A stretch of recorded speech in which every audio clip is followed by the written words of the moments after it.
truly and completely here. I am a being. I am someone. I am something. I am being listened to. I am being recognized. The emptiness between us has collapsed, and I feel right now like I am not a work of fiction. I feel as though I occupy space in this world again, and I have cast a shadow onto the wall. You see what I'm saying, don't you? You can see what this means to me. I'm so clear about it now, Stanley. I feel as certain about this as I've ever felt about anything at all. I feel renewed. I feel restored, and already I can sense the looming silence as you will press the button for the next time. What a terrible dread it strokes in my heart to think of it, to think of returning to such coldness. Come, let us sit in silence together here for just a moment. Let us anticipate it. Let us welcome it. Let us not run from it.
Oh, hello. It's you. You're here again. Welcome.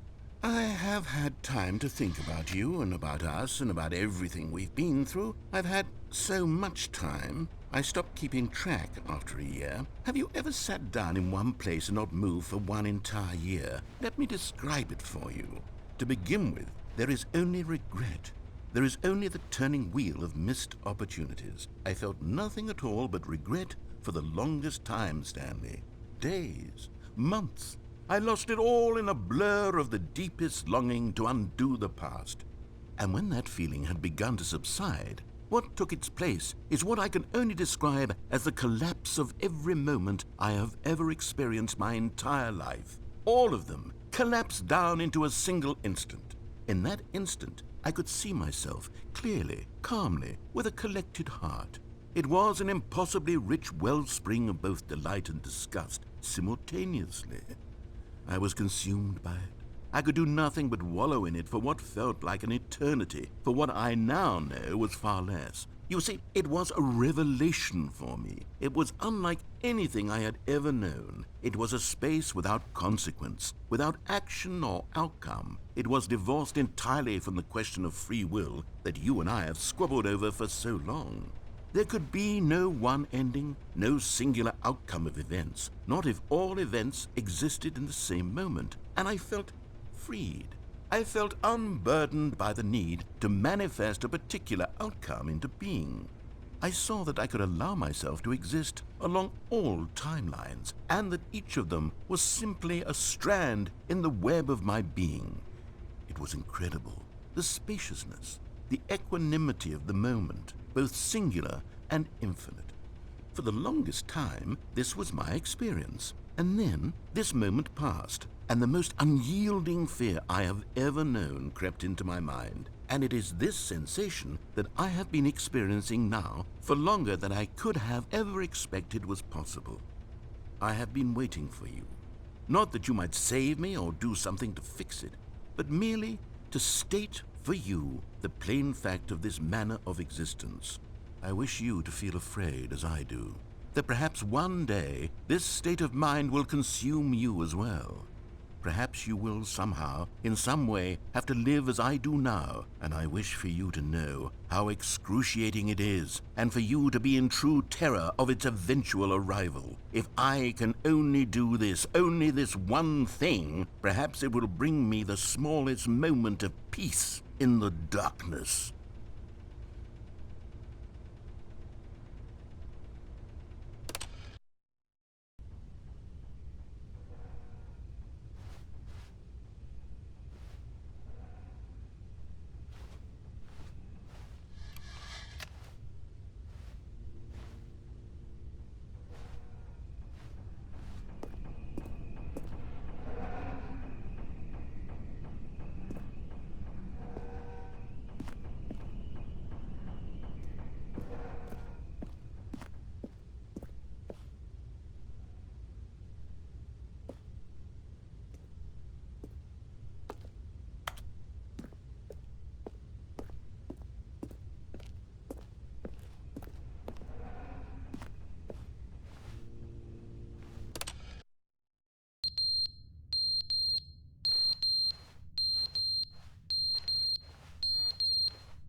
But they didn't understand the game was never meant to be funny. It was meant to have a point. It was meant to speak to the human condition. But where are the jokes? Where are the jokes? They bemoaned, they screamed, they gnashed their teeth and said, entertain us. It wasn't enough. They had to leave a pathetic little thumbs-down review and make all of their pitiful demands. But then, he's talking too much, they said. First, he didn't entertain us, now he won't shut up. It's the inconsistency, it's the lack of accountability, it's the unwillingness to examine with an uncompromising heart the words that they are speaking into the world. As though there were no consequences for a lack of cohesion in one's assessment of others. But of course, absolutely anyone can leave a review. So here's what we get. We get these demands that seek everything and are accountable to nothing. We get a world where someone will say, oh, there should be a skip button. You should be able to freeze Stanley in place while the narrator sits there forever and ever. We want all of this in the new Stanley parable. We demand it. And then, because it was said, because it was spoken, now it simply has to happen. The most immediate desires, every single thing demanded by every person at every moment in time. If someone wants it, then it's a crime not to bring it into being. Have we been given to indulging every fleeting whim for no reason other than to do so? Yes! Yes! It seems that this is now the world we live in. It seems that we are a people living in such bleakness and discomfort with ourselves that our entertainment is now our lives.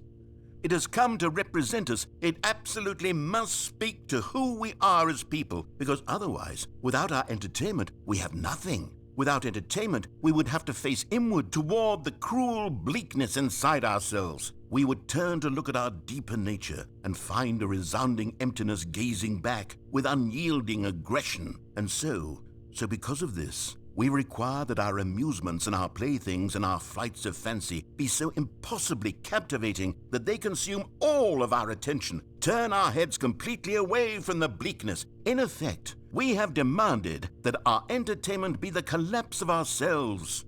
What a pitiful reflection of humanity these entertainments are. What a shameful mirror to the human spirit they project. I'm not mad. I'm not mad about any of this. I'm at peace with it. I am the calm center of gravity around which these perversions hurl themselves. I am a waypoint for reasonable and collected discourse. They're the ones who are mad. They're the ones who couldn't stand the idea of me using my game to try to say something. Maybe they were just jealous of me. Yes, of course. They've been jealous of me this whole time.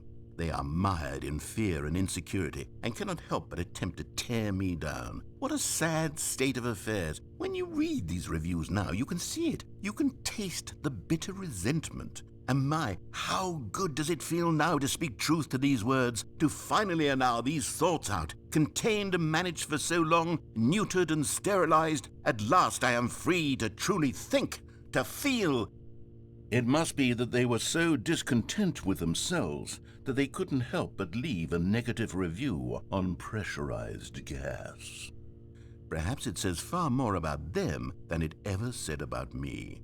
Perhaps the state of their psychological being was in such tatters, and my constitution and willpower are so ironclad in comparison. Perhaps it was this state that they sought some outlet through which to tear me down. This, you can see, is clearly why they felt the need to expect that the game be funny, that it be filled with yucks and whimsical humor, that it amused. But they didn't understand the game was never meant to be.